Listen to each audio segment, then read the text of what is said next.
সুপ্রিয় দর্শকবৃন্দ, আসসালামু আলাইকুম রহমতুল্লাহি বারাকাতু। পেশ সচিব শফিকুল আলমের স্ট্যাটাস, রনি সামাজিক মাধ্যমে মিথ্যাচার ও বিভ্রান্তির প্রধান উৎসে পরিণত হয়েছেন। এই নিয়ে দৈনিক যুগান্তর পত্রিকায় একটি প্রতিবেদন প্রকাশিত হয়েছে, যার বিস্তারিত বলা হয়েছে। সাবেক সংসদ সদস্য ও রাজনীতিবিদ গোলাম মাওলা রনির কঠোর সমালোচনা করেছেন অন্তর্বর্তী সরকারের প্রধান উপদেষ্টার প্রেস সচিব শফিকুল আলম।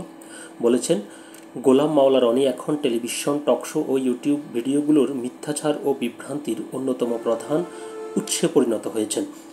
শুক্রবার 4 জুলাই সকালে নিজের ভেরিফাইড ফেসবুক অ্যাকাউন্টে দেওয়া এক পোস্টে তিনি এসব কথা লিখেছেন।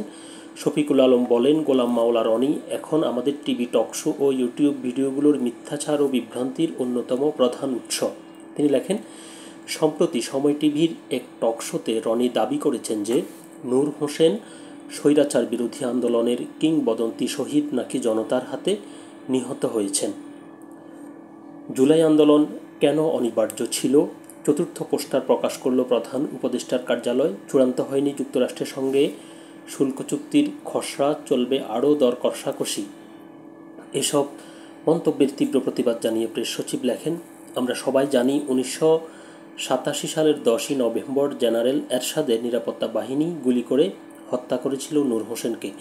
প্রশ্ন হচ্ছে, রনি কি এখন ইতিহাস থেকে এরশাদের অপরাধ মুছে ফেলার দায়িত্ব নিয়েছেন? প্রেস সচিব এ সময় টকশো উপস্থাপককেও একহাত নিয়ে বলেন, দুঃখজনক বিষয় হলো সময় টিভির সেই অনুষ্ঠানে উপস্থাপক এই নির্লজ্জ মিথ্যাচারের কোনো প্রতিবাদও করেননি। যখন আপনি মিথ্যাবাদী ও বিভ্রান্তিকর কণ্ঠকে প্ল্যাটফর্ম দেন, তখন আপনি নিজেও সেই অপরাধের অংশীদার হয়ে ওঠেন। শফিকুল আলমের এই পোস্ট সামাজিক যোগাযোগ মাধ্যমে আলোচনার জন্ম দিয়েছে। অনেকেই তার বক্তব্যকে স্বাগত জানিয়েছে, কেউ কেউ আবার মতবিরোধও প্রকাশ করেছেন। তো যেটি বলতে হয় সেটি হচ্ছে যে নূর হোসেনকে বাংলাদেশে স্বৈরাচার বিরোধী আন্দোলনের অন্যতম শহীদ হিসেবে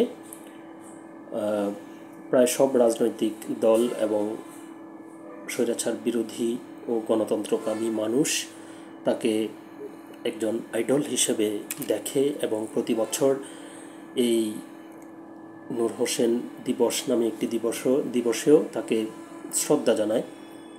তো সেখানে গোলাম মাওলা রনি তিনি কিভাবে কথাটি বললেন বা কোত্থেকে তিনি কি তথ্য পেয়েছেন, অবশ্য সেই টকশোতে আমার দেখা হয়নি।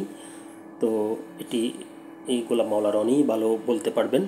যদি তিনি বিভ্রান্তিকর তথ্য বা দিয়ে থাকেন, তাহলে এটি অবশ্যই নিন্দা করার মতো একটি বিষয়।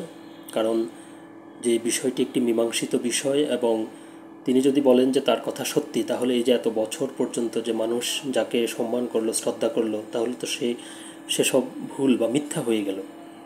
তো আশা করছি গোলাম মাওলা রনি এর সঠিক ব্যাখ্যা দিবেন। আর তিনি সময় নিউজের কথা বলেছেন যে সেই প্ল্যাটফর্মে বসে রনি এরকম একটি বিভ্রান্তিমূলক বা মিথ্যা একটা বক্তব্য দিচ্ছেন, কিন্তু সেখানে উপস্থাপক কোনো প্রতিবাদ করেনি। হ্যাঁ, এটা তো অবশ্যই বলতেই হয় যে যিনি উপস্থাপনার দায়িত্বে থাকবেন, তাকে বিষয়টি যদি তার জানা থাকে, তাহলে অবশ্যই তার প্রতিবাদ করা উচিত ছিল। তিনি প্রতিবাদ না করাটাও দুঃখজনক। তো সকলে ভালো থাকবেন, সুস্থ থাকবেন। আল্লাহ হাফেজ।